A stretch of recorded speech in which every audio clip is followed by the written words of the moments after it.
இயேசு, இத்தலைமுறையின் மக்களை யாருக்கு ஒப்பிடுவேன்? இவர்கள் யாருக்கு ஒப்பானவர்கள்? இவர்கள் சந்தை வெளியில் உட்கார்ந்து ஒருவர் கூப்பிட்டு, நாங்கள் குழல் ஊதினோம், நீங்கள் கூத்தாடவில்லை, நாங்கள் ஒப்பாரி வைத்தோம், நீங்கள் அழவில்லை என்று கூறி விளையாடும் சிறு பிள்ளைகளுக்கு ஒப்பானவர்கள். எப்படியெனில், திருமுழுக்கு யோவான் வந்தார். அவர் உணவு அருந்தவும் இல்லை, திராட்சை மது குடிக்கவும் இல்லை. அவரை பேய் பிடித்தவன் என்றீர்கள். மானிட மகன் வந்துள்ளார். அவர் உண்கிறார், குடிக்கிறார்.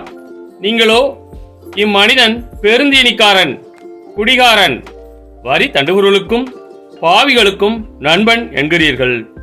எனினும் ஞானம் மெய்யானது என்பதற்கு அதை ஏற்றுக்கொண்டோரின் செயல்களே சான்று என்றார்.